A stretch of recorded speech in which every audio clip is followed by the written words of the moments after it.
Assalamualaikum warahmatullahi wabarakatuh.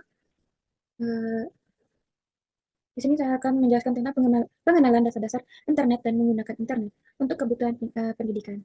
Saya Maglia Utari dengan NIM 2500229. Yang pertama yaitu pengenalan internet dasar. Pada tahun 1962, tahun ini adalah awal gagasan, awal tentang jaringan komputer muncul dari JCR, League Leader, seorang ilmuwan dari MIT yang kemudian bekerja di APRA. Selanjutnya tahun 1969, APRA bekerjasama dengan Lembaga Pendidikan dan Penelitian di Amerika Serikat dengan mengadakan penelitian atau riset tentang jaringan komputer. Tahun 1970, beberapa universitas dan lembaga-lembaga bergabung dan berkembang dengan pesat. Tahun 1971, Network Working Group menyelesaikan protokol Telnet. Tahun 1972, program email pertama atau ARPANET. Tahun 1973, dimulailah pengembangan TCP atau IP ini oleh sebuah kelompok pimpinan Vinton Cerf. Dan selanjutnya adalah tahun 1986. Internet digunakan secara terbuka untuk umum.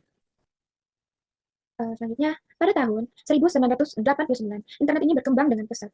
Seperti pada bulan Januari, jumlah internet ada 80.000. Pada bulan Juli, bertambah menjadi 130.000. Dan yang terakhir adalah bulan November, internet melebihi 160.000. Pada tahun 1990, ARPANET ini resmi ditutup. Dan selanjutnya adalah yang terakhir, tahun 1993. Dikembangkanlah aplikasi Boardlink yang disebut Mosaic oleh Mark Anderson bersama timnya di National Center for Supercomputing. Kemudian Anderson keluar dari NCSA dan menjadi otak di belakang Netscape Core, yang kemudian menjadi Netscape, perusahaan yang paling sukses, dan akhirnya Microsoft mengembangkan Microsoft Internet Explorer. Menurut Internet World Statistic di dunia, pada tahun 1995 ada sekitar 10.000 orang yang menggunakan internet. Pada tahun 1997, 100.000 orang yang menggunakan internet. Tahun 2000, 20 juta orang yang menggunakan internet. Dan yang terakhir adalah tahun 2001, ada 22,4 juta orang yang menggunakan internet. Sedangkan menurut forecast di Indonesia, tahun 1995 ada berjumlah 10.000 orang yang menggunakan internet.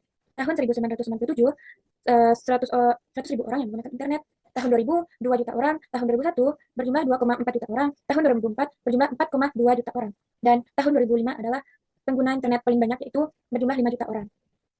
Selanjutnya adalah pemanfaatan internet untuk bisnis. Di bawah ini adalah beberapa aplikasi internet yang dimanfaatkan untuk menunjang bisnis. Seperti yang pertama, Kompres. Manfaatnya seperti yang pertama, internet banking. Yang kedua, pembelian. Yang ketiga, memudahkan dalam penyediaan barang. Yang keempat, memudahkan dalam toko online dan sebagainya. Yang kedua, ada e-banking. E-banking ini menyediakan internet seperti internet banking, cyber banking, virtual banking, home banking, atau online banking. Yang ketiga adalah virtual banking. Di virtual banking ini terdapat manfaatnya seperti institusi penyelenggara, pengajar, siswa, teknologi. Di virtual banking ini kita bisa menggunakan teknologi internet dengan semaksimal mungkin dan dimanfaatkan sebaik-baiknya. Seperti kita bisa belajar melalui Zoom, seperti contohnya kayak daring-daring, dan dari jarak di rumah. Itu sangat mudah untuk kita di masa sekarang. Yang keempat adalah keamanan data dalam transaksi di internet. Manfaatnya itu yang pertama, memahami prosedur bank. Yang kedua, logout sebelum menutup browser. Yang ketiga, tidak boleh meninggalkan komputer jika sedang login. Yang keempat, komputer lengkap antivirus up to date. Yang kelima, gunakan komputer pribadi. Yang keenam, rahasiakan nomor kartu kredit, user ID, dan beserta password. Selanjutnya adalah pengenalan browsing internet. Ada pun macam-macam. Yang pertama, ada Mozilla Firefox. Contohnya seperti ini. Yang kedua, Google Chrome. Nah, seperti ini.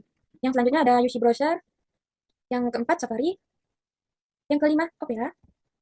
Yang keenam, Chromium. Nah, yang terakhir adalah Vivaldi. Itulah macam-macamnya tadi. Selanjutnya adalah macam-macam cloud storage. Yang pertama ada Google Drive. Dalam Google Drive ini menyediakan 15 GB ruang penyimpanan. Seperti Google Drive adalah layanan penyimpanan awan dari Google yang memungkinkan pengguna menyimpan, mengakses, dan berbagi file secara online dari berbagai perangkat. Yang kedua adalah Dropbox, menyediakan 2 GB sampai 16 GB ruang penyimpanan gratis. Yang ketiga, OneDrive, menyediakan 5 GB ruang penyimpanan gratis. OneDrive adalah layanan penyimpanan berbasis cloud dari Microsoft yang memungkinkan pengguna untuk menyimpan, melindungi, membagi, dan mengakses file dari mana saja di semua perangkat yang terhubung ke internet. Yang keempat, ada Box, menyediakan 10 GB ruang penyimpanan gratis.